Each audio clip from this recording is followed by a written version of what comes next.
Hello everyone, physics फंडे में आपका स्वागत है। मैं वीनस जैन एक बार फिर आपका तहे दिल से स्वागत करता हूं हमारी इस प्यारी सीरीज जहां हम सॉल्व कर रहे हैं जेईई मेंस पीवाईक्यू 2026। और आज का हम टॉपिक लेके आए हैं वो है रोटेशनल मोशन। पहला सवाल, A uniform rod of mass m length L suspended by means of two identical inextensible light strings as shown in the figure. Tension in one string immediately after the string is cut. क्या किया है यहाँ पर कि एक m मास l length की एक rod थी जो कि इसे सस्पेंडेड थी। तो आपको पता है यहाँ पर टेंशन अगर दोनों एक्सट्रीम एंड्स पे है पॉइंट्स, तो यहाँ पे टेंशन T1, यहाँ पे टेंशन T2 मान लो, और सिमेट्री के कारण T1 T2 बराबर होता है। सो जो टेंशन हो जाएगा वो कितना हो जाएगा mg/2 ठीक है। 2t = mg, तो mg/2 हो जाएगा। बट ये क्वेश्चन नहीं है। क्वेश्चन क्या है, यहाँ पर उन्होंने एक स्ट्रिंग को कट कर दिया और जैसे ही कट किया है यहाँ पर, तो अब क्या होगा, ये जो रॉड का सेंटर ऑफ मास है बेसिकली ये नीचे की तरफ एक्सेलरेट करने लगेगा, एक्सेलरेशन ऑफ सेंटर ऑफ मास, और इस पॉइंट के अबाउट ये पूरी की पूरी रॉड ऐसे घूमने लगेगी। मैं मान लेता हूँ कि जस्ट आफ्टर द कट इसके बाद जो एंगुलर एक्सेलरेशन आया है वो अल्फा आया है, और जो सेंटर ऑफ मास का एक्सेलरेशन है वो AC हुआ है मान लिया अपन ने, ठीक है। चलो, सो बेसिकली टेंशन कितना मान लिया अपन ने, यहाँ पे मान लेते हैं टेंशन कुछ T, ठीक। हमें यही निकालना है कि जैसे ही टेंशन, जैसे एक स्ट्रिंग कटी तो जो कटी थी उसका टेंशन 0 हो गया, इसका टेंशन कितना है। अब बेसिकली हमें सबसे पहले फोर्स एनालिसिस कर लेना चाहिए। तो फोर्स कौन कौन से लग रहे हैं, एक सेंटर ऑफ मास पे लग रहा है mg, और एक यहाँ पे लग रहा है टेंशन रॉड के ऊपर। तो रॉड के ऊपर दो फोर्सेस लग रहे हैं। सो acceleration of centre of mass downward direction में है, तो mg बड़ा है, mg - t/m। और अगर मैं टॉर्क की बात करूं तो tau equals to I alpha equal to, किस पॉइंट पे लगा रहे हैं हम, पॉइंट ए पे लगा रहे हैं, राइट। तो मोमेंट ऑफ इनर्शिया भी ए पॉइंट पे ही लिखेंगे। इसके अबाउट, सो आप देख सकते हो इसके अबाउट इसका टॉर्क तो 0 हो गया टेंशन का। मेरे पास जो टॉर्क आएगा वो आएगा mg into perpendicular distance l/2, ठीक। चलो, सो रॉड के एंड के अबाउट मोमेंट ऑफ इनर्शिया होता है ml²/3 alpha equals to mlg/2।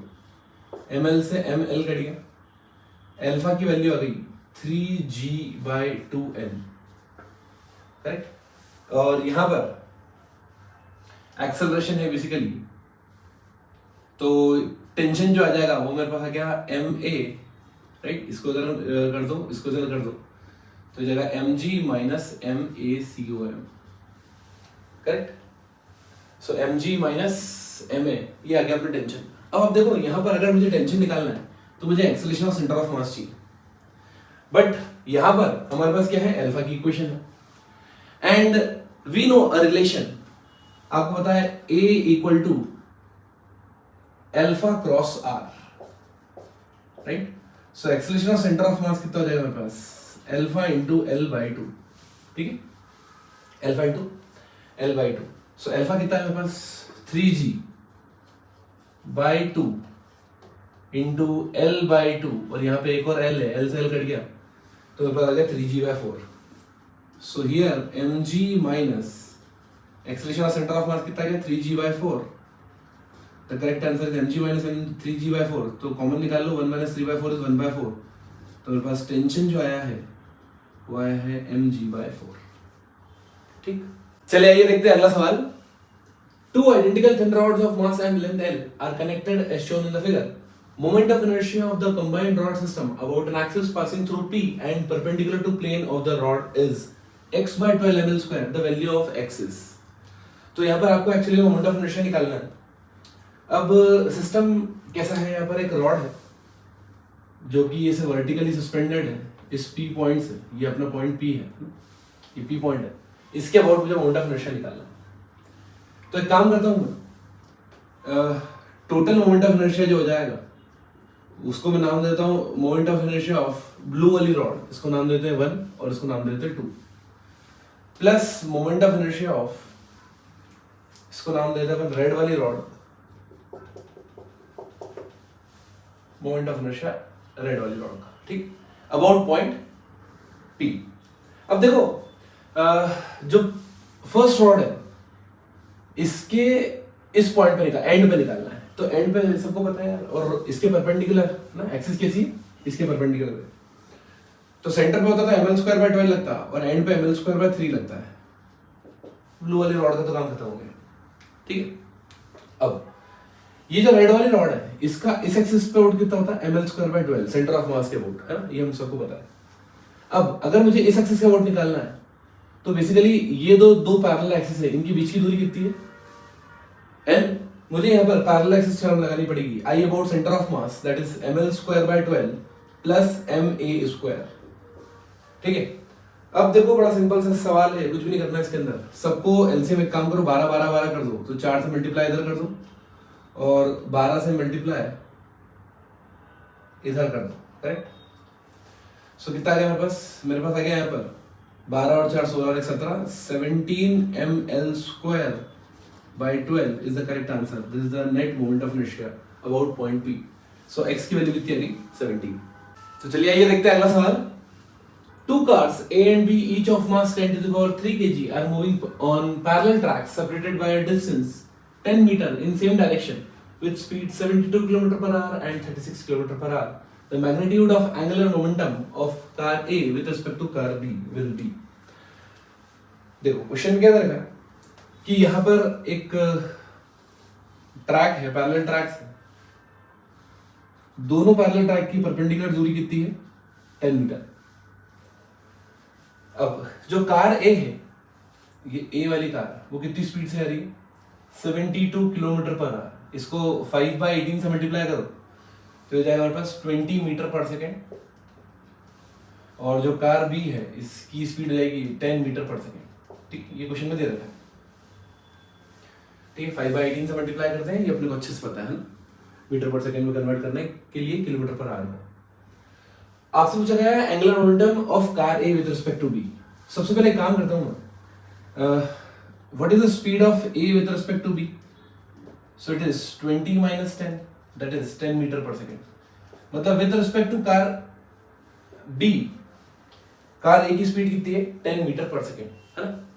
चलिए अब एंगुलर मोमेंटम का जो फॉर्मूला होता है वो होता है r क्रॉस p, राइट।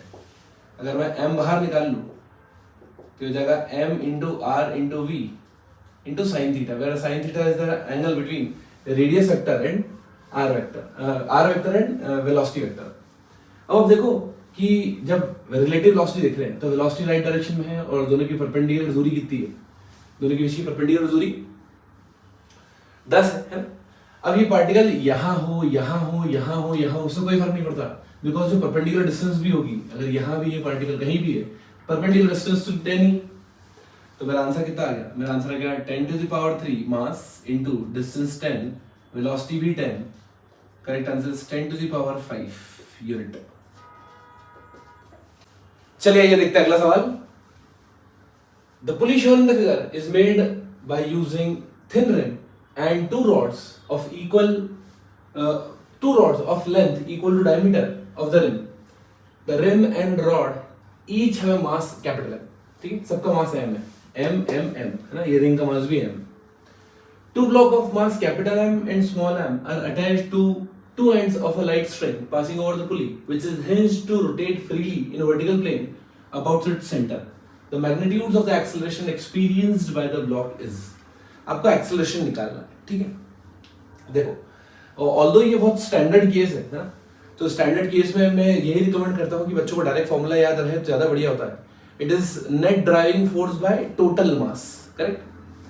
अगर अपने को फॉर्मूला नहीं याद है और हम बेसिक से इसको डिराइव करना चाहें तो अपन वो भी कर सकते हैं, उसमें कोई दिक्कत नहीं है। यहाँ पर ये जो पुली है इसके पास इनर्शिया है ना, तो यहाँ पर ऑब्वियसली बात है कि टेंशन अलग अलग हो जाएगा। यहाँ पे टेंशन होगा T1, यहाँ पे टेंशन हो जाएगा T2। इधर फोर्स लग रहा होगा mg, इधर फोर्स लग रहा होगा कैपिटल mg। और ये अगर मैं मान लेता हूँ कि अगर कैपिटल M भारी है तो इसका एक्सेलरेशन अगर ऊपर है तो इसका एक्सेलरेशन कंस्ट्रेंट रिलेशन से ये आ जाएगा ऊपर की तरफ, ठीक है, ये नीचे ये ऊपर, ठीक बात है। तो मेरे पास इक्वेशन क्या बनेगी, पहली इक्वेशन बनेगी acceleration equals to capital mg minus T2 by capital M, first equation. Second equation बनेगी T1 minus small mg upon small m, ठीक है। Acceleration equals to net force by mass, acceleration ऊपर है तो नेट फोर्स ऊपर है, tension T1 आपको पता है T1 की डायरेक्शन यहाँ है, T1 की डायरेक्शन इधर और T2 की डायरेक्शन इधर। सिमिलरली अगर मैं पुली पे देखता हूँ यहाँ पर, तो ये टेंशन T1 इधर हो जाएगा मेरा, और टेंशन ये वाला T2 इधर हो जाएगा। अब ये जो पुली है बेसिकली, ये पुली क्या कर रही है, रोटेट कर रही है, क्योंकि डिफरेंस है टेंशंस का, और क्योंकि M मैंने भारी मान रखा है तो T2 बड़ा होगा, अज्यूमिंग कि T2 बड़ा है T1 से, तो ये पूरी की पूरी पुली ऐसे रोटेट करेगी। करेक्ट। सो यहाँ पर नेट टॉर्क की इक्वेशन लिखेंगे। नेट टॉर्क कितना हो जाएगा मेरे पास, क्योंकि मेरे पास T1 भी वेरिएबल है, T2 भी वेरिएबल है, और एक्सेलरेशन भी वेरिएबल है, 3 वेरिएबल, और इक्वेशन मेरे पास कितनी चाहिए है, 2, तो मुझे तीसरी इक्वेशन लानी पड़ेगी। सो नेट टॉर्क कितना हो जाएगा, T2 minus T1 into are, है। कैसे करते हैं इसको, ये टॉर्क जो है इसकी डायरेक्शन अंदर आ रही है, और ये वाला जो टॉर्क है इसकी डायरेक्शन बाहर आ रही है, तो नेट टॉर्क कितना लिखे, T2 minus T1 into R, force into perpendicular distance, और अल्फा की डायरेक्शन और ये T2 क्रॉस वाला जो टॉर्क है उसकी डायरेक्शन सेम है। सो नेट टॉर्क जिस दिशा में है उसी दिशा में अपन आई अल्फा लिखेंगे, तो ये हो जाएगा अपना आई इंटू अल्फा। अब समस्या ये है कि T2 T1 में एक रिलेशन है, ये पर यहाँ पर एक अल्फा और एडिशनल आ गया, ठीक है। तो मेरे पास पहले 3 वेरिएबल थे, अब मेरे पास 4 वेरिएबल हो गए, तो 4 वेरिएबल के लिए 4 इक्वेशन चाहिए। सो ये जो चौथी इक्वेशन है ये नो स्लिप कंडीशन से लगा सकते हो, और एक्सेलरेशन और अल्फा के बीच में जो रिलेशन होता है A equal to alpha cross R, ठीक। अब मेरे पास 4 इक्वेशन 4 वेरिएबल, ये आराम से सॉल्व हो जाएगी, है ना। T1 T2 हटाओ, आपका एक्सेलरेशन आना है। जब इसको सॉल्व करते हैं, जो मैं स्टैंडर्ड रिजल्ट की बात कर रहा था वो सभी को याद होना चाहिए, it is net driving force. तो ये बेसिकली M2G, कैपिटल MG नीचे लग रहा है, स्मॉल mg इसको खींच रहा है। मतलब आप देखो, अगर मैं T1 T2 को इस तरह से ले लूं कि ये जो है ये ग्रेविटी है, एक्सटर्नल फोर्स ग्रेविटी इसको नीचे खींच रहा है, और ये वाला भी एक्सटर्नल फोर्स इसको नीचे खींच रहा है, ठीक है। तो अगर मैं ये फोर्स ट्रांसफर करूं दूसरी बॉडी पे, तो नेट फोर्स कितना हो जाएगा, M माइनस mg, है ना। और अगर आपको ये कॉन्सेप्ट नहीं पता है, अगर आपने इसकी प्रैक्टिस नहीं की है, तो आप इस इक्वेशन से डिराइव करके फिर यहाँ तक पहुंचो, ठीक। Divided by total mass of the system. अब total mass of the system कितना हो गया, capital M plus small m plus जो मोमेंट ऑफ इनर्शिया है पुली का, divided by m divided by r square, खुद का रेडियस का स्क्वायर, ठीक है। ये होता है स्टैंडर्ड फॉर्मूला। अब एक्चुअली में अगर ये याद रहता है तो क्वेश्चन जल्दी हो जाता है कंपैरेटिवली, ठीक है। हमें क्या क्या करना है, हमें तो निकालना है सबसे पहले मोमेंट ऑफ इनर्शिया इस पुली करके, इसके अबाउट सेंटर के अबाउट। तो आप देखो इस पुली में एक्चुअली में 3 चीजें हैं, एक रिंग है और 2 रॉड है, और जो रॉड की लेंथ है वो 2r है, डायमीटर के बराबर है, ठीक है। सो जो पुली का इनर्शिया आएगा वो आएगा रिंग का moment of inertia, that is mr square plus rod का।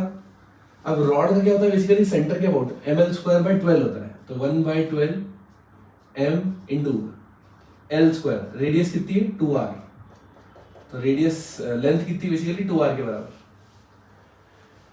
सिमिलरली इसका भी यही होगा, तो मैं इसको इंटू 2 कर रहा हूँ, तो यहाँ पर हो गया मेरे पास ये 4 है ना, 4 से कट गया 3, ये 2/3 plus 1, 2/3 plus 1 is 5/3 capital M r square, ये तो हो गया मेरे पास IP। सो IP बाय r स्क्वायर कितना हो गया मेरे पास, कैपिटल M इंटू 5/3। अब एक काम करते हैं अपन, इसको यहां पुट कर देते हैं, ठीक है।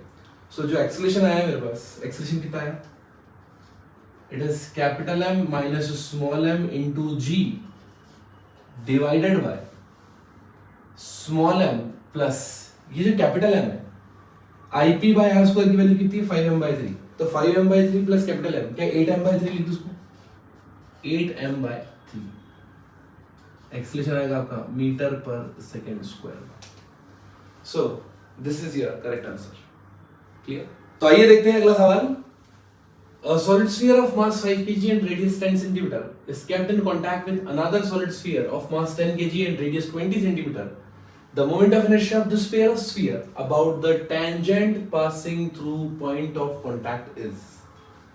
क्या लगा आपको, 2 स्फीयर है, एक की रेडियस 10 सेंटीमीटर है और दूसरे की रेडियस 20 सेंटीमीटर है, इस तरह से। अब इनकी जो पॉइंट ऑफ कॉन्टैक्ट है, यहाँ एक टेंजेंट पास हो रही है ऐसे, इस तरह से। इसके अबाउट आपको क्या निकालना है, मोमेंट ऑफ इनर्शिया निकालना है, ठीक है। अब आप देखो ये दोनों बॉल है, ये स्फीयर है, तो स्फीयर का हमें सेंटर ऑफ मास के अबाउट जो एक्सिस पास होती है उससे निकालना आता है 2/5 mr स्क्वायर, करेक्ट। तो यहाँ पर मुझे पैरेलल एक्सिस थ्योरम लगानी पड़ेगी। सो मैं मान लेता हूँ कि ये मेरा स्फीयर 2 है और ये स्फीयर 1 है। सो जो नेट मोमेंट ऑफ इनर्शिया हो जाएगा, net moment of inertia that is equals to moment of inertia of sphere 1 plus moment of inertia of sphere 2, ठीक है।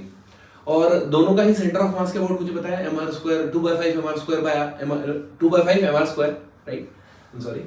सो it is 2/5 m1 r1 square plus यहां पे दूरी कितनी होगी, r1 ही होगी, सो it is m1 r1 square plus ये जो सेकंड वाला स्फीयर, सेकंड वाले स्फीयर के लिए भी सेम ही कहानी है ना, बस उसका मास और उसका वो अलग है, रेडियस अलग है। तो मैं एक काम करता हूँ, इसको लिखता हूँ 7/5 m1 r1 स्क्वायर प्लस ये भी तो हो जाएगा 7/5 m2 r2 स्क्वायर, करेक्ट। तो एक काम कर लेते हैं, 7/5 कॉमन निकल गया, ये हो जाएगा m1 r1 square m2 r2 square, correct. चलिए मास की रेडियस की वैल्यू डालते हैं हम। 7/5 m1 कितना है 5, रेडियस कितना है 10 सेंटीमीटर, तो उसको मैं 1/100 लिख रहा हूँ, है ना। सेंटीमीटर हो गया 1/10 का स्क्वायर कर दिया, प्लस मास कितना है 20, रेडियस 20 है, मास 10 है, तो मास हो गया हमारे पास 10 और रेडियस हो गया 20, सो इट इज 20 दैट इज 2/10 का whole square, correct? So 10 get cancelled with 10 and you will get here 5 का मल्टीप्लाई अगर मैं अंदर कर दूँ तो ये जाएगा 7 1/100 मतलब 0.01 प्लस 4/50, राइट, 4/50। या एक काम करता हूँ, इसको अगर 10 को नहीं काटता हूँ मैं यहाँ से, 10 को मत काटो, इसको 100 रहने दो, ये 5 अंदर जाएगा तो कितना हो जाएगा, ये 8/100 that is 0.08, right. So it is 7 into 0.09, so it is 0.0973 0.63, the correct answer is 0.63, clear. चलिए आइए देखते हैं अगला सवाल। Circular disk of radius r1 and thickness t1. Another circular disk made of same material has radius r2 and thickness t2. If the moment of inertia of both are same and r1/r2 equal to 2, then t1/t equal to 1/alpha, where alpha is. आपसे thickness का ratio पूछा है, radius का ratio given है, दोनों का moment of inertia same है और मटेरियल भी सेम है। शुरू करते हैं सवाल। सो डिस्क है, बेसिकली डिस्क का मोमेंट ऑफ इनर्शिया कितना होता है mr²/2, है ना। अब स्पेसिफिक कोई पॉइंट वगैरह एक्सेस नहीं दे रखी है, तो अपन क्या जनरल कंसीडर करते हैं, passing through centre and perpendicular to the plane, तो ये कितना हो गया mr²/2।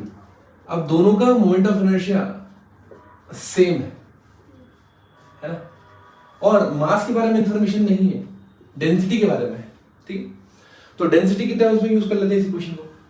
We know that density equals to mass upon volume, so density into volume, volume कितना हो जाएगा इसका, area into thickness, so pi r1 square into t1, ये हो गया इसका मास, है ना, 2 से 2 काट दो, into r1 square equal to rho, इसका मास कितना है m2, तो rho into area pi r2 square into t2 into r2 square, ठीक। अब जो कैंसिल हो गया सब, अपने पूछा t1/t2, so t1/t2 is equals to r2/r1 to the power 4। अब r1/r2 कितना रखा है, r1/r2 दे रखा है मुझे, ये हो जाएगा हमारे पास t1 r1 to the power 4, so t1 यहाँ r1 से ले आएगा और यहाँ r2 हो जाएगा, correct, r2/r1 to the power 4। अब r1/r2 2 दे रखा है, तो इसको उल्टा करके रख देते हैं यहाँ पे, ये हो जाएगा 1/2 to the power 4 that is 1/16। So t1/t2 actually में उन्होंने लिखा है 1/alpha, तो अल्फा की वैल्यू कितनी आ गई 16 आ गई, क्लियर। तो आइए देखते हैं अगला सवाल। A uniform rod of length 12 cm and mass 20 m lies on a smooth horizontal table. 2 point masses m and 2m are moving in opposite direction with speed v and in the same plane of the bar as shown. These masses strike the bar simultaneously and get stuck to it. After collision, the entire system is rotating with angular frequency omega. The ratio of v by omega is, ठीक है, v and omega. अब actually में देखो क्या है यहाँ पर, ये रॉड है जो कि फ्री रखी हुई एक टेबल के ऊपर है ना, इस तरह से हॉरिजॉन्टल टेबल मान लो, उस पर रॉड रखी है, ठीक, स्मूथ सरफेस है और दो बॉल सामने से आके टकरा रही है इस रॉड के ऊपर. इस तरह के प्रॉब्लम में हम क्या करते हैं generally, conservation of linear momentum net force देख लेते हैं. अगर जीरो है तो कंजर्वेशन ऑफ लीनियर मोमेंटम लगा लेते हैं, और अगर किसी पॉइंट में नेट टॉर्क में निकाल लेता हूँ, नेट टॉर्क जीरो होता है, सो वहां पर क्या करते हैं अपन, कंजर्वेशन ऑफ एंगुलर मोमेंटम निकाल लेते हैं. अब आप देखो कोई भी बॉडी अगर घूम रही है बेसिकली, तो यहाँ पर क्या होगा, ये अपने सेंटर ऑफ मास के अबाउट घूमेगी, करेक्ट.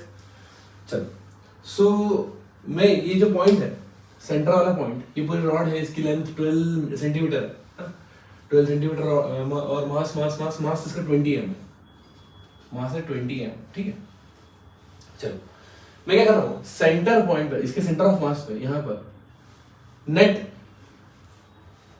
टॉर्क को क्या कर रहा हूँ मैं, जीरो कर रहा हूँ, ठीक है, इसके अबाउट, क्योंकि रोड घूमने वाली है.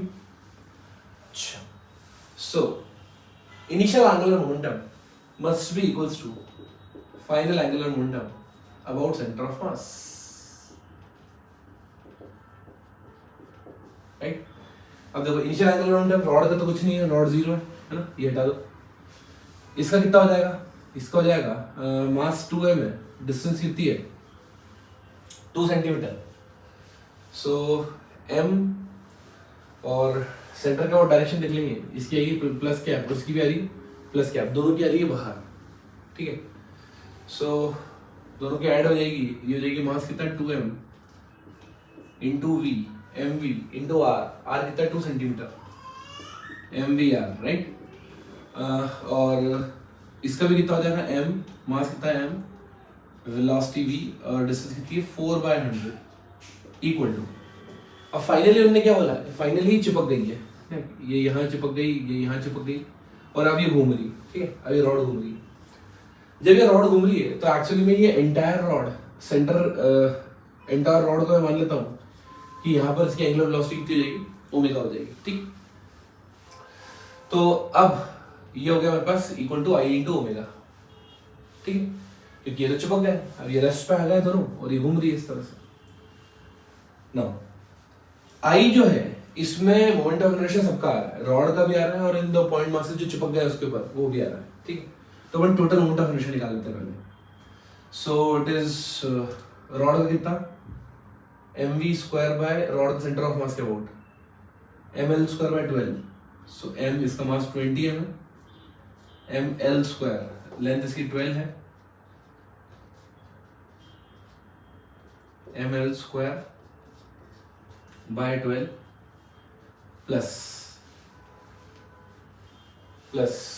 कितना हो जाएगा ये, इसका हो जाएगा mr square, m into distance कितनी है 2 सेंटीमीटर का होल स्क्वायर, mr स्क्वायर, और इसका हो जाएगा m into R square, distance इसकी 4 है, इंटू ओमेगा, ठीक है. इसको पूरे को इंटू कर देंगे अपन ओमेगा से, and that is equals to this. So कितना हो गया 4m plus 4m, that is 8mv by 100 equal to this much. अब देखो यहाँ से काम करता हूँ मैं, m by 100, m by 100, m by 100, m by 100 कर दिया, करेक्ट. कितना आ गया मेरे पास, 8v इक्वल टू, एक 12 से एक 12 भी चला जाएगा, तो 20 into 12 that is 240, right. 240 by 100 plus ये कितना हो जाएगा मेरे पास, 8 बाय 100 प्लस 16 बाय 100 ओमेगा. तो ये कितना हो गया मेरे पास 24 264 बाय 100 v, इसको ओमेगा को इधर ले आता हूँ मैं, v बाय ओमेगा, और ये 8 है, 8 को इधर ले आते हैं 1/8, 8 या 24, 8 या 24 33. क्या v बाय 100 आ गया मेरे पास 33 by 100. So 33 by 100 is the correct answer. आइए देखते हैं अगला सवाल. Two masses m and 2m are connected by a light string going over a pulley of mass 30m with radius 0.1 meter. The pulley is mounted in a vertical plane and is free to rotate about its axis. The 2m mass is released from rest and its speed when it has descended through a height of 3.6 meter is. ठीक है, तो question क्या दे रखा है कि यहाँ पर दो मास है m और 2m जो कि एक लाइट स्ट्रिंग से कनेक्टेड है और ये पुली है, इसका मास भी दे रखा है 30m, ठीक है, रेडियस भी दे रखा है और ये 30m इसका मास भी दे रखा है, ठीक। अब जब इसको रिलीज किया तो ये 2m वाला है वो कितना डिसेंड किया 3.6 मीटर, राइट, ऐसा लिखा हुआ है कि इसका the 2m mass is release from rest, जब इसकी स्पीड निकालना है जब वो 3.6 मीटर नीचे आ जाए, ठीक। अब सोचो जब ये 3.6 मीटर नीचे आएगा तो ये 3.6 मीटर ऊपर चला जाएगा, करेक्ट। अगर ये h हाइट नीचे आएगा तो ये h हाइट ऊपर चला जाएगा और हमको अज्यूम कर रहे हैं कि कोई स्लिपिंग नहीं होगी, मतलब ये जो डिस्क है बेसिकली इनर्शियल पुली है, ये घूमेगी, ये भी घूमेगी, है ना, इसके बाद भी कुछ ना कुछ एंगुलर वेलोसिटी आ जाएगी, करेक्ट। अब आप देखो ध्यान से, जब भी आपसे वेलोसिटी पूछा है, एंगुलर वेलोसिटी पूछा है, तो हम सबसे पहले जो कॉन्सेप्ट लगाते हैं वो लगाते हैं एनर्जी कंजर्वेशन, है ना। उसके बाद हम चाहें तो इसको न्यूटन्स लॉ ऑफ मोशन वगैरह से भी कर सकते हैं, नेट फोर्स एमवीडी वगैरह बना के, पर वो सबसे बेस्ट होता है कि आप एनर्जी कंजर्वेशन लगाओ। तो मैं यहाँ पे एनर्जी कंजर्वेशन का यूज कर रहा हूँ। एनर्जी कंजर्वेशन क्या कहती है भाई, initial kinetic energy plus initial potential energy should be equal to final kinetic energy plus final potential energy. अब मैं मान रहा हूँ इनिशियली रेफरेंस अपन इस लाइन पे मान लेते हैं तो ये 0 हो गया, करेक्ट। इसका मतलब जब ये बॉडी नीचे आ रही होगी तो इसकी पोटेंशियल एनर्जी में क्या हो रहा होगा, कुछ ना कुछ डिक्रीज हो रहा होगा, है। अगर रेफरेंस में नहीं आया ना तो बड़ा मास है, ये छोटा मास है, तो इसकी पोटेंशियल एनर्जी इंक्रीज होगी, इसकी डिक्रीज होगी, लेकिन ओवरऑल डिक्रीज होगी, ठीक। कितनी डिक्रीज होगी वो निकाल लेते हैं। ये हो जाएगा गेन कितना आएगा mgh और लूज कितने करेगी -2 mgh, क्यों, क्योंकि नीचे आ रहा है, plus kinetic energy of system, correct, kinetic energy of system. अब ये -mgh इसको ले जाओ तो एक्चुअली में mgh equal to the kinetic energy of system. ये जो पूरा सिस्टम गेन कर रहा है काइनेटिक एनर्जी, ये कहां से गेन कर रहा है, decrease in the loss in potential energy is equal to the gain in the kinetic energy. Simple सा कांसेप्ट है। अब काइनेटिक एनर्जी किसके पास आ रही है, इसके पास स्पीड, मान लो यहाँ पर जब ये आया तो इसकी स्पीड v हो गई, इसकी स्पीड भी हो जाएगी और ये ओमेगा से घूमेगा, तो तीन लोग के पास काइनेटिक एनर्जी आएगी, एक तो half into m into v square plus half into 2m into v square plus half I omega square. अब ये डिस्क है तो बेसिकली इसका मास 30m दे रखा है, m r स्क्वायर, r भी दे रखा है 0.1 का square M R square by 2 into omega square, ठीक है ना। अब देखो ये m m m m सब कैंसिल हो गया, ठीक है। gh यहां पर ये हो जाएगा हमारे पास v स्क्वायर, अगर मैं बाहर निकाल लूं तो 1/2 प्लस 1, ये तो कट गया, प्लस अब देखो यहां पर ओमेगा है, अगर मैं नो स्लिप कंडीशन लगाता हूं तो v equals to omega cross r। इसका मतलब ओमेगा की जगह अपन रख सकते हैं, या सिंपल मैं ऐसा भी कर सकता हूं, डायरेक्टली जो r स्क्वायर ओमेगा स्क्वायर ना इसको v स्क्वायर रख दो, तो आपको वैल्यू पुट नहीं करनी पड़ेगी, r स्क्वायर ओमेगा स्क्वायर को v स्क्वायर रख दो, ठीक है। इस पूरी टर्म को उठा के मैंने v स्क्वायर रख दिया, ये इसको v स्क्वायर रखते हैं तो कितना हो जाएगा 30/4 v square, 30/4 that is 15/2 v square, ठीक। अब 15/2 plus 1 that is 16/2 8, 8 plus 1 9, so 9v square equal to gh। तो h की वैल्यू कितनी है, h की वैल्यू है 3.6 divided by 9 का under root equal to v square. अभी कितना हो जाएगा, अगर g का मल्टीप्लाई कर दो 36 हो गया, ये हो गया 4, है ना। सो v स्क्वायर, v मैंने अंडर रूट ले लिया यहाँ पे तो v स्क्वायर नहीं बचा है, तो वेलोसिटी कितनी है बस 2। The correct answer is 2 metre per second. चलिए आइए देखते हैं अगला सवाल। Moment of inertia of square loop made up of 4 uniform solid cylinder each having radius r and length l, r is less than l, about an axis passing through the midpoint of opposite side is, take mass of the entire loop as capital M, ठीक है। अब आप देखो यहाँ पर सिर्फ मैंने समझाने के लिए इस तरह से सिलेंडर बनाया है कि इसका रेडियस r और लेंथ l है और ये क्या एक स्क्वायर लूप बना रहा है, ठीक है। आप इसको ऐसा भी कंसीडर कर सकते हैं, इस तरह से भी। ठीक, चलो अब मुझे जो मोमेंट ऑफ इनर्शिया निकालना है इसका, वो इस एक्सिस के अबाउट निकालना है, करेक्ट। अब आप देखो ये जो सिस्टम है, अगर इसका मोमेंट ऑफ इनर्शिया में I1 लिखूं तो इसका मोमेंट ऑफ इनर्शिया भी I1 हो जाएगा, और इसका अगर मोमेंट ऑफ इनर्शिया में I2 लिखूं तो इसका मोमेंट ऑफ इनर्शिया भी I2 हो जाएगा। क्लियर? सो बेसिकली जो नेट मोमेंट ऑफ इनर्शिया होगा I नेट, वो होगा मेरे पास 2 times I1 plus I2, correct. अब मुझे इंडिविजुअल, मैं एक काम करता हूँ अभी के लिए, मुझे पता है टोटल मास m दे रखा है तो ये m/4 होगा, लेकिन अभी के लिए सेक ऑफ सिंपलिसिटी के लिए मैं इसको स्मॉल m मान लेता हूँ, और स्मॉल m की वैल्यू कितने रख दूंगा, एंड में m/4 रख दूंगा, ठीक है। चलो अब आपको ये वाला जो सिलेंडर है, इसके कारण इस एक्सिस पे इसका लेंथ l है ना, और रेडियस r है, तो ये स्टैंडर्ड फॉर्मूला होता है, रेडियस कितनी है इसकी r, स्टैंडर्ड फॉर्मूला होता है कितना लगता है, इट इज ml²/12 प्लस, ऐसे दबा देंगे तो कितना हो जाएगा, mr²/4, ठीक है। अब ये वाले का देख लेते हैं, तो आप देखो इस एक्सिस के अबाउट, इस एक्सिस के अबाउट इसका मोमेंट ऑफ इनर्शिया कितना है, ये तो वही वाली बात हो गई कि इस पूरे सिलेंडर को ऐसे चिपका दो, जैसे चिपका दोगे तो डिस्क बन जाएगा ये, है ना। डिस्क का मोमेंट ऑफ इनर्शिया कितना होता है, mr²/2, सो यहाँ पे हो गया मेरे पास mr²/2 plus parallel axis term लगानी पड़ेगी मुझे, डिस्टेंस कितनी है l/2, सो हो जाएगा मेरे पास ml/2 का होल स्क्वायर, मतलब ml²/4, ठीक है। इसको अपने को 2 से मल्टीप्लाई करना है बाद में।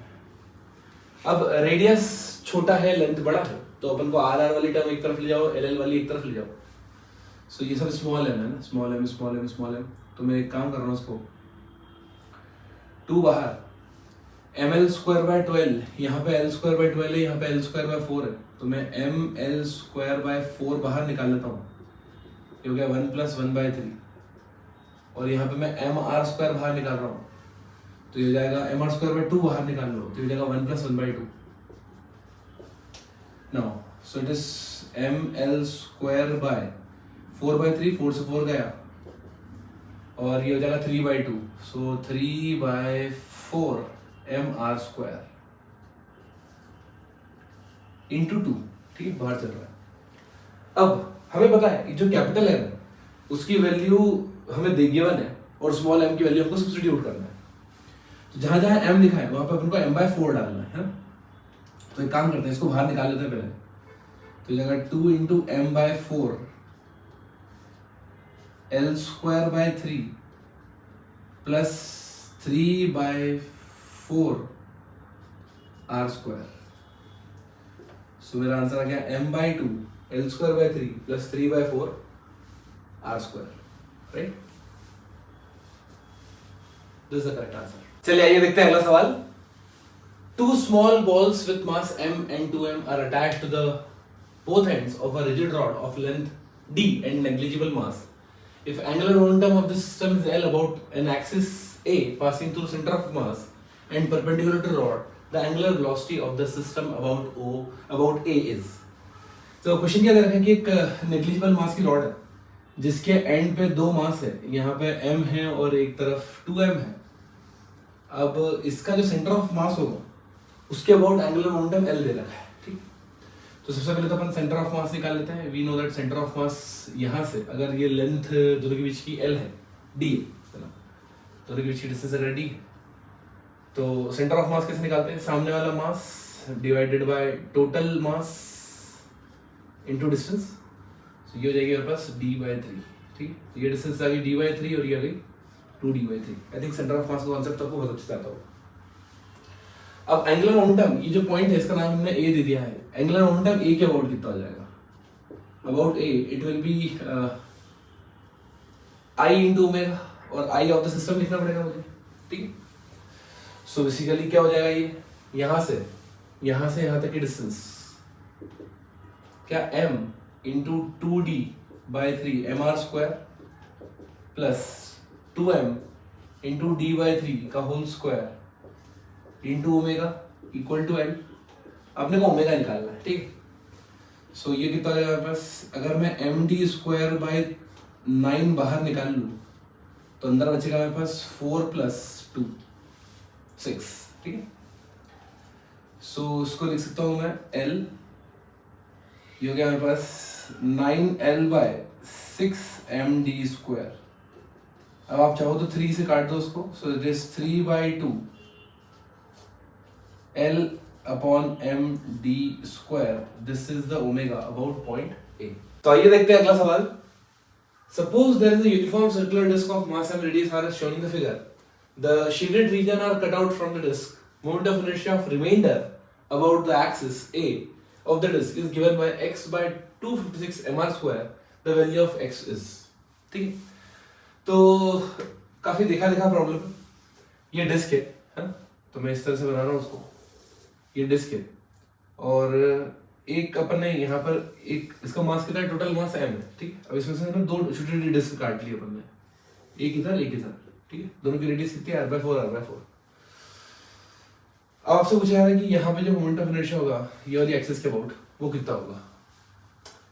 अब आप एक चीज देखो कि ये वाली कैविटी यहाँ हो यहाँ हो यहाँ हो, अगर इसके डिस्टेंस सेम है और उसका खुद का जो भी रेडियस है वो भी सेम है, इसका मतलब ये सिस्टम आइडेंटिकल है ना।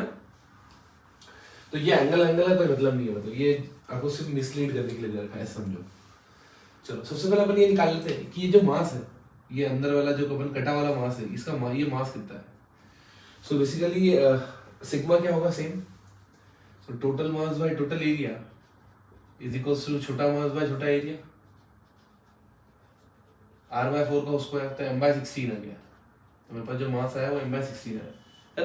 तो हम यहाँ पे सुपर पोजिशन लगाएंगे, m/16 ऐड कर देंगे, m/16 सब्ट्रैक्ट कर देंगे, यहाँ पे m/16 ऐड कर देंगे, m/16 सब्ट्रैक्ट कर देंगे, तो ये पूरी डिस्क बन जाएगी जब मैंने ऐड कर दिया था, ठीक है। तो पूरे डिस्क के कारण जो मोमेंट ऑफ इनर्शिया होगा वो कितना होगा भाई, m डिस्क है ना, mr²/2, ठीक, mr²/2।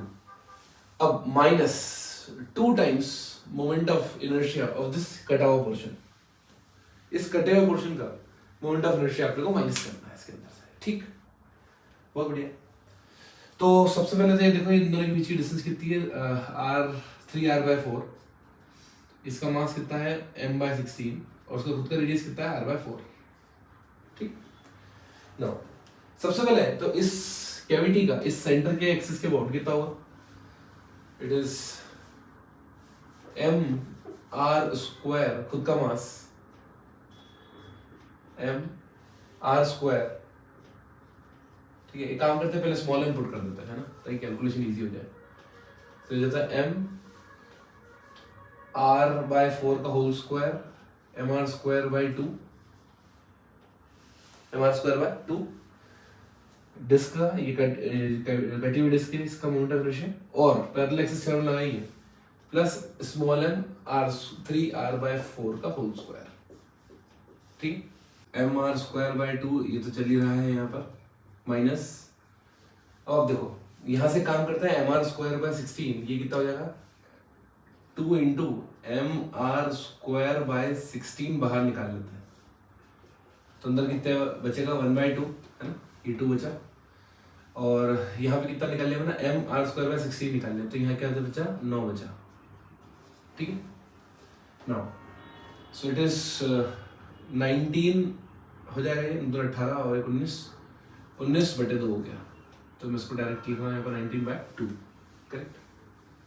नाउ ये जो m है, m की वैल्यू क्या है, m की वैल्यू मैंने निकाली, इट इज कैपिटल m/16, तो इसको लिख दो कैपिटल m/16।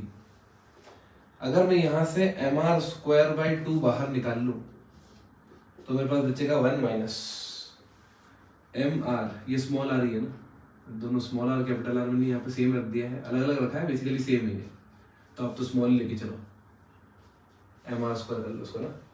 सो mr²/2 बाहर निकाल लिया, तो mr²/2 बाहर आ गया, अंदर बचा 19 इंटू 2 दैट इज 38/256, राइट। क्यों तो मैं 16 into 16 को क्यों चेंज नहीं कर रहा हूँ बेसिकली, अब समझो कि ये आंसर जो है वो x बाई 256 है इसलिए, ठीक है। तो ये कितना हो जाएगा मेरे पास mr स्क्वायर बाई 256 माइनस 38 है ना। तो 56 में से अगर 38 गया तो मेरे पास कितना बचेगा 18 है ना, 218 बटे 256। जब ये 2 से कट जाएगा तो ये जाएगा 109। तो आपको जो आंसर है x की वैल्यू क्या है 109। चलिए आइए देखते हैं अगला सवाल। Two masses 400 gram and 350 gram are suspended from ends of a light string passing over a heavy pulley of radius 2 cm. When released from rest, the heavier mass is observed to fall 81 cm in 9 seconds. The rotational inertia of pulley will be. आपको यहाँ पे इस पुली का आई निकालना है, ठीक है। अब देखो इस तरह का प्रॉब्लम अभी हमने जस्ट देखा भी सही, और इस वैरायटी क्वेश्चंस बार बार रिपीटेड मोड पे पूछे जाते हैं। देखिए रखा है यहाँ पे, ये बॉडी फॉल कर गई, कितना फॉल कर गई 81 सेंटीमीटर, कितनी देर में 9 सेकंड में। आप देखो यार ये बॉडी क्या, अगर ए एक्सेलरेशन से नीचे आ रही होती है, ये ए से ऊपर जा रही होती है, तो क्या मैं निकाल सकता हूँ कि S is equals to ut plus half T square, क्योंकि मुझे पता है ये जो मोशन होता है कांस्टेंट एक्सेलरेशन वाला मोशन है, तो I can use 3 equation of motion. और जब मैं सेकंड इक्वेशन लगा रहा हूँ तो डिस्प्लेसमेंट कितना है 81 centimetre, initial velocity 0 starting from rest, acceleration निकल जाएगा क्यों, क्योंकि टाइम दे रखा मुझे 9 सेकंड्स, तो ये कट गया, मेरे पास आ गया 2 सेंटीमीटर पर सेकंड स्क्वायर एक्सेलरेशन आ गया, ठीक है। ये एक्सेलरेशन आ चुका है। अब देखो ध्यान से, यहाँ पर वही वाली केस है कि अगर मैं चाहूँ तो 4 इक्वेशंस बनाऊं, यहाँ पे T1 मान लो, यहाँ पे T2 मान लो, फिर इसका नेट फोर्स लिखो, इसका नेट फोर्स लिखो, या फिर कॉमन सेंस लगाएं और डायरेक्ट एक्सेलरेशन की इक्वेशन लिखते हैं। ये क्या हो जाता है m2g minus m1g upon total mass, और टोटल मास में कौन कौन आएगा m1 plus m2 plus inertial mass, so उसको लिखते हैं ip divided by r square, है ना, पुली का rotational inertia divided by r का स्क्वायर। अब क्या सब कुछ है, यहां पर एक्सेलरेशन की वैल्यू है 2/10, m2 minus m1 that is 50 gram, g की वैल्यू है 10, m1 प्लस m2 750 ग्राम, इसको kg में कन्वर्ट कर रहा हूं, plus ip divided by r square, और r भी दे रखा है आपको 2 सेंटीमीटर, ठीक। तो अब यहाँ पर अब बेसिकली करना क्या, आपको सिंपली इसको सॉल्व करना है ना। तो आप देखो एक काम करो, 2 का जब आप मल्टीप्लाई अदर करोगे तो ये 2 और ये 3, ये 3 से 3 कट गया, 50 आ गया, मतलब ये हो जाएगा 25, ठीक है। 50 divided by 2 25 equal to 0.75, right, 0.75 ना, 10 to the power I plus I divided by r square, I divided by r square, ये होल स्क्वायर स्क्वायर नहीं है, I by r square, correct. तो यहाँ पे आपकी जो I की वैल्यू आएगी, अब यहाँ पे r स्क्वायर डालोगे तो ये अप्रोक्सीमेटली आपका जो भी आंसर आएगा वो कैलकुलेट कर लेना, ठीक है। आपका आंसर यहाँ से निकल जाएगा, ऐसे कैलकुलेशन करना है इसको, ठीक, बहुत सिंपल है। चलिए आइए देखते हैं अगला सवाल। A thin uniform rod of mass and length L is pivoted at height L by 3 as shown in the figure. The rod is allowed to fall from vertical position and lie horizontally on the table. The angular velocity of this rod when it hits the table top is, चलो, so basically यहाँ पर जो मास है उसको मैं m ले लेता हूँ, मैंने मास ले लिया है, इस रॉड का मास m है, और ये जो टेबल है बेसिकली इससे ये पाइवट है इस पॉइंट पर, ठीक है। सेंटर ऑफ मास कहाँ है, सेंटर ऑफ मास L/2 पे होता है, लेकिन ये पाइवट कहाँ पे L/3 पे, ठीक, L/3 पे। अब क्या होगा एक्चुअली में, ये रॉड घूमेगी, ठीक है। क्यों घूमेगी, क्योंकि ये फ्रीली मैं छोड़ रखा है कि भाई it is allowed to fall freely from vertical position, इस वर्टिकल पोजीशन से इसको फ्री कर रखा है कि भाई आराम से घूमे, कोई दिक्कत वाली बात नहीं है ना। जब ये घूमेगी तो आप देखो, अभी अगर मैं रेफरेंस यहाँ ले लूं इस टेबल पे, है ना, टेबल पे रेफरेंस ले लो, तो ये जब रॉड हॉरिजॉन्टल हो जाएगी इस तरह से, करेक्ट। तो आपसे पूछा जा रहा है कि उस समय इसकी एंगुलर वेलोसिटी कितनी होगी, करेक्ट। तो अपन एक काम करते हैं, अपन रेफरेंस यहाँ ले लेते हैं टेबल की, सरफेस पे या सतह पे यहाँ पे। तो अब देखो ये क्या होगा कि अभी ये हाइट, इसका सेंटर ऑफ मास कहाँ पे है? Centre of mass L/2 minus L/3 कितना है? L/6 पे है, ठीक, इतनी हाइट पे। अब ये गिर जाएगा और जो डिक्रीज इन पोटेंशियल एनर्जी है वो उसकी काइनेटिक एनर्जी को इंक्रीज करेगी, ठीक। So here I am using जो काइनेटिक एनर्जी आ रही है रॉड के पास, रॉड सिर्फ और सिर्फ घूम रही है, पाइवोटेड की half I omega square equals to mgL/6, mgL/6, ठीक। अब खेल यहां पर मोमेंट ऑफ इनर्शिया का भी है। अब देखो ये जो रॉड है बेसिकली ये इस पॉइंट के अबाउट घूम रही है, तो बॉडी जिस पॉइंट के अबाउट घूम रही होती है तो मुझे मोमेंट ऑफ इनर्शिया उसी पॉइंट के अबाउट लिखना होता है, राइट। रॉड का सेंटर के अबाउट तो मुझे पता है, रॉड का सेंटर के अबाउट होता है mL²/12 और ये दूरी जो है ये L/6 दूरी पे है, तो कितना हो जाएगा ये दोनों के बीच में पैरेलल एक्सिस के बीच में, मतलब एक्सिस ही मानी मैं, तो पैरेलल एक्सिस के बीच में परपेंडिकुलर डिस्टेंस कितनी है? L/6, तो ये हो जाएगा mL² का होल स्क्वायर, ठीक, पैरेलल एक्सिस से।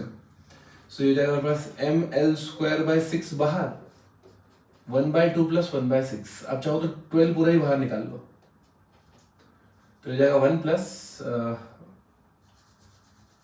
36 1/3, सो 4/3 है ना, 4/3 mL²/12 you will get mL²/9। सो ये हो गया हमारे पास half into mL²/9 omega square equals to m, यहाँ पे दोनों मास सेम है ना, तो ये भी कैपिटल M ले लो, ये भी इस तरह का ले लो, इस तरह से। तो अब देखो m/2 से m/2 गया, यहाँ 3 बचा, इस 3 से एक 3 गया, यहाँ पे 3 बचा, एक L से एक L गया, तो मेरे पास कितना आ गया 3g/L। ओमेगा की वैल्यू कितनी आ गई मेरे पास? √3g/L, correct, this is the correct answer. चलिए आइए देखते हैं अगला सवाल। A uniform solid cylinder of length L and radius R has moment of inertia about its axis equal to I1. A small concentric cylinder of length L/2 radius R/3 carved from this cylinder has moment of inertia I2 about its axis. आपको I1/I2 का ratio निकालना है, ठीक है। तो question में क्या दे रखा है यहाँ पर, इस तरह का एक सिलेंडर, इस सिलेंडर है, इसका मास m, रेडियस r है और लेंथ l है, इसका मोमेंट ऑफ इनर्शिया इसकी एक्सिस के अबाउट I1 है।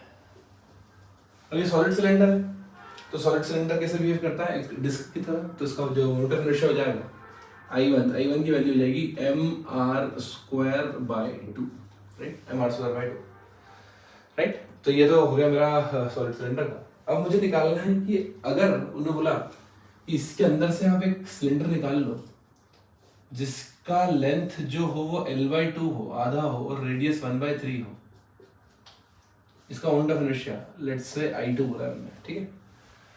तो मोमेंट ऑफ इनर्शिया निकालने के लिए मुझे मास चाहिए होता है, तो इसका मास क्या होगा कुछ पता नहीं, उसको m बोल देता है। अब मास निकालते हैं सबसे पहले, तो क्योंकि ये सेम मटेरियल है तो डेंसिटी सेम होगी, तो mass upon volume pi r²h, h कितना है L/2 equal to total mass upon pi r²h। तो आप देख सकते हैं यहाँ पे कि मेरा जो स्मॉल m आया है वो m/18 आया है, ठीक। नाउ सो इसका जो मोमेंट ऑफ इनर्शिया होगा I2 वो कितना हो जाएगा, वो भी होगा सेम mR²/2, लेकिन उसका मास अलग है, उसकी रेडियस अलग है। सो मास m/18, radius r/3, so r²/9 divided by 2, ठीक है। हमें इन दोनों का रेशियो लेना है। जब आप इन दोनों का रेशियो लोगे तो बेसिकली आपको समझ में आ जाएगा I1/I2, ये mR² से mR² गया, इस 2 से ये 2 गया, मेरे पास ये बचा 18 × 9, सो 81 × 2 भी कर सकते हैं इसको, 162। सो I1/I2 जो आया है मेरे पास, ठीक है, ये ऊपर चले आया है actually, so it is 162 is the correct answer. तो आइए देखते हैं अगला सवाल। Two circular discs of radius 10 cm each are joined at their centers by a rod of length 30 cm and mass 600 gram is shown. If mass of each disc is 600 gram and applied torque between the two discs is 43 × 10⁵ 9 cm, the angular acceleration of the discs about the given axis AB is. देखो question में क्या दे रखा है कि ये disc है, ये disc है, दोनों के बीच में एक रॉड लगी हुई है जिसकी लेंथ 30 सेंटीमीटर है और एक एक्सिस है ए बी, उसके अबाउट मुझे टॉर्क दे रखा है, अल्फा निकालना है। We know that torque is equals to I alpha. अगर मुझे अल्फा निकालना है तो टॉर्क बटे मोमेंट ऑफ इनर्शिया करना पड़ेगा। टॉर्क गिवन है, अगर मैंने मोमेंट ऑफ इनर्शिया सिस्टम का कैलकुलेट कर लिया तो मेरा काम हो गया। मतलब ये प्रॉब्लम सिर्फ मोमेंट ऑफ इनर्शिया कैलकुलेट करना पूछ रहा है आपसे। तो देखो इसको ना, ये मास और एम इनका सबका मास है, रेडियस के अलग अलग डिस्टेंस वगैरह है, ये डिस्टेंस दे रखी। तो ये इसको कोशिश करते हैं अपन कि इसको जितना सिंप्लीफाई कर सके उतना बढ़िया है ना। मैं मान लेता हूँ कि इसका मास m है, इसका मास m है और इसका मास भी m है। रॉड का एंटायर मास अपन ने m ले लिया। डिस्क का सेंटर ऑफ मास इस पॉइंट पे है, इसका इस पॉइंट पे है और रॉड का इस पॉइंट पे है, करेक्ट। अब टोटल 30 है, तो ये डिस्टेंस कितनी है 10 है, तो सेंटर ऑफ मास कितना होगा 30 डिवाइडेड बाय 15, मतलब ये डिस्टेंस होगी 5 सेंटीमीटर, करेक्ट। ये मास मैंने m ले रखा है। अब आप देखो एक काम करते हैं, ये मास m ले लिया तो इसका रेडियस क्या मान लेते हैं, r मान लेते हैं। अगर ये रेडियस मैंने r मान ली, 10 सेंटीमीटर को अगर मैंने r लिख दिया तो ये डिस्टेंस भी r हो जाएगी, ये डिस्टेंस 2r हो जाएगी और ये डिस्टेंस r/2 हो जाएगी। कहाँ से कहाँ तक की, सेंटर से इस एक्सिस के पॉइंट तक की, ठीक। उससे कैलकुलेशन इजी कैसे हुआ देख ध्यान से। क्या मुझे मोमेंट ऑफ इनर्शिया नेट जो लिखना है वो moment of inertia of left वाली disk plus moment of inertia of right वाली disk plus moment of inertia of rod, है ना। इसको नाम मैंने 1 दे दिया, इसको नाम मैंने 2 दे दिया, उसका नाम मैंने 3 दे दिया रॉड को। चलिए अब इस एक्सिस के अबाउट लिखना है मुझे, इस एक्सिस के अबाउट ए बी के अबाउट। तो मुझे क्या लगानी पड़ेगी, पैरेलल एक्सिस से लगानी पड़ेगी। अब ये डिस्क है, डिस्क का along the diameter या along the line passing through center and in the plane of the disc, वो कितना होगा mr²/4। परपेंडिकुलर टू डिस्क पूछते तो mr²/2 होता। तो यहाँ पर mr²/4 प्लस ये कितनी है, पैरेलल से हम लगाएंगे, ये हो जाएगा mr²। ये काम हो गया अपना। अब इसका देखते हैं, इसका भी मास वही है, मास m, डिस्टेंस बस यहाँ पर 2r है, तो पैरेलल एक्सिस थ्योरम जब लगाएंगे अपन तो ये हो जाएगा mr²/4 plus m into 2r का होल स्क्वायर, ठीक। अब बात करते हैं रॉड की।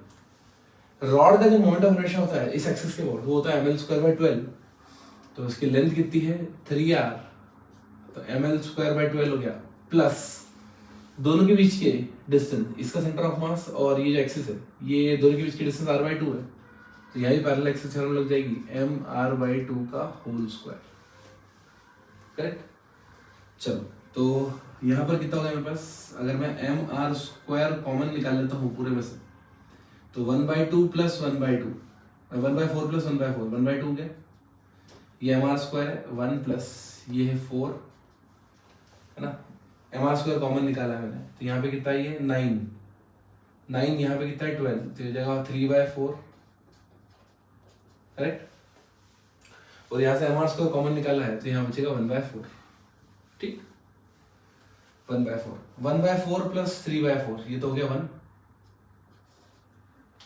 इसको डाल। Now it is 6 plus 1/2 that is 13/2 mr²। ये तेरा मोमेंट ऑफ इनर्शिया आ गया। मास 600 ग्राम है, मास की वैल्यू डाल दो आप 600 ग्राम। रेडियस आपको पता ही है 10 सेंटीमीटर, है ना। अब टॉर्क आपको पता है, जब आप इसको कैलकुलेट करोगे सब वैल्यूज डालना है आपको, है ना। और इसको भी याद रखना है डाइन पर सेंटीमीटर में, इसको भी आप चाहो तो मतलब ऐसे में कन्वर्ट कर लेना। आपका जो आंसर आना चाहिए वो अप्रोक्सीमेटली 11 रेडियन पर सेकेंड स्क्वायर आना चाहिए।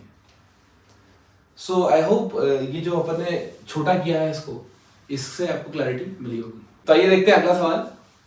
A solid sphere of radius 10 cm is rotating about an axis which is at a distance 15 cm from its center.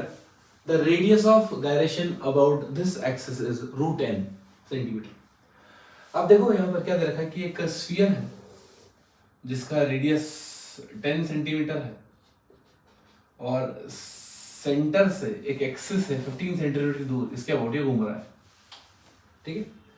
आपको क्या निकालना है, बेसिकली रेडियस ऑफ गायरेशन निकालना है। रेडियस ऑफ गायरेशन मतलब क्या होता है कि अगर स्फीयर को एक पॉइंट मास मान लो और यहाँ रख दूँ, तो जो इफेक्टिव डिस्टेंस होगी एक्सिस से, सेम एक्सिस से, वो अपनी रेडियस ऑफ द रेशियो देगी, correct.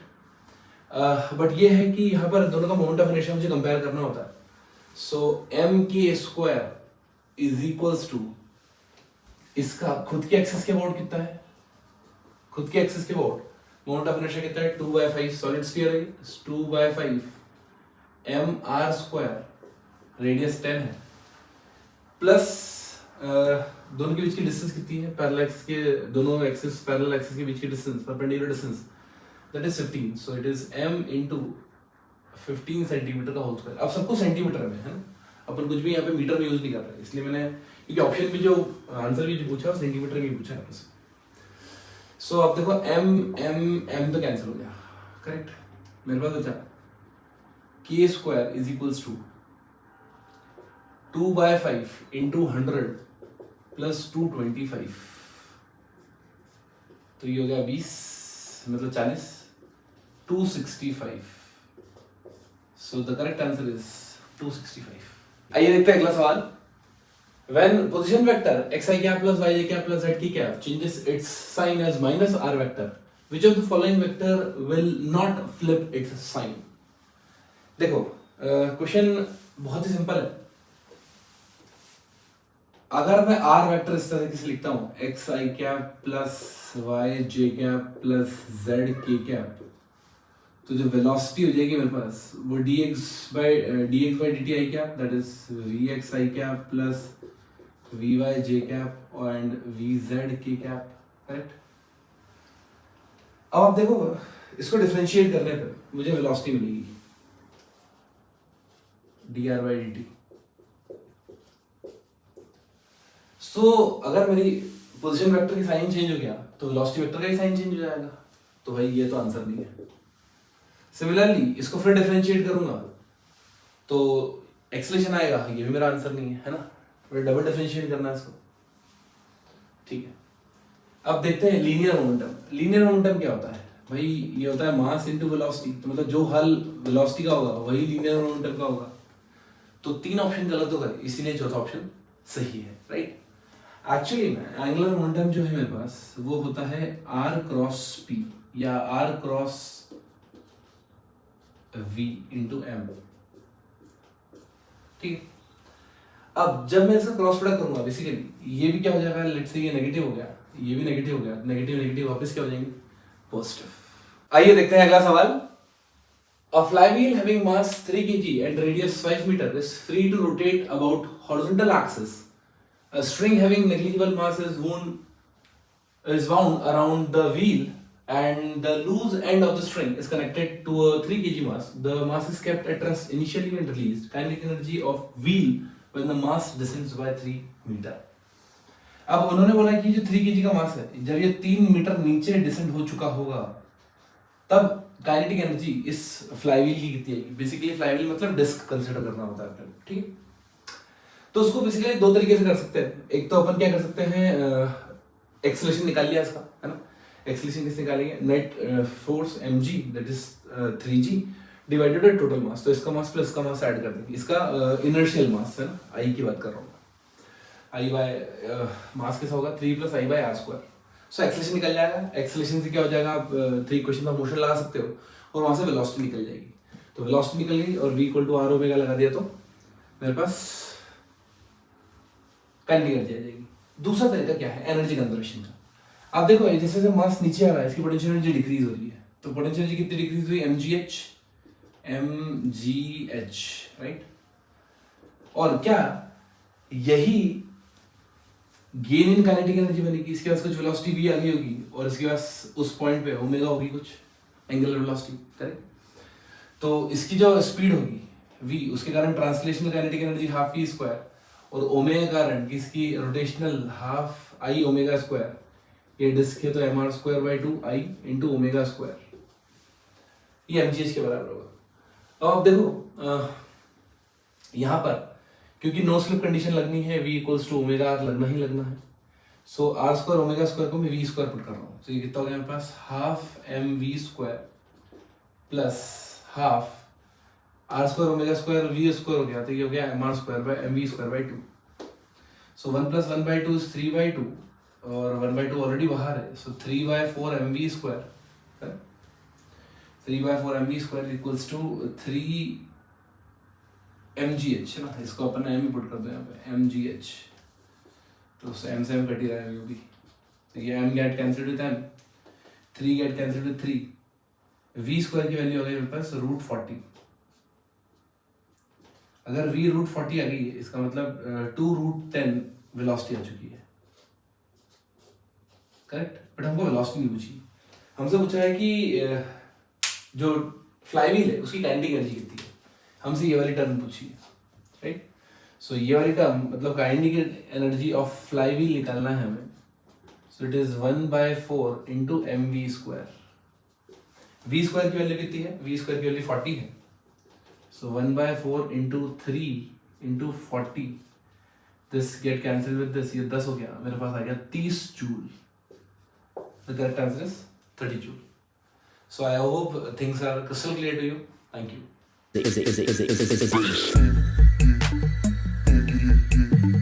Physics, fun day. Physics, fun day.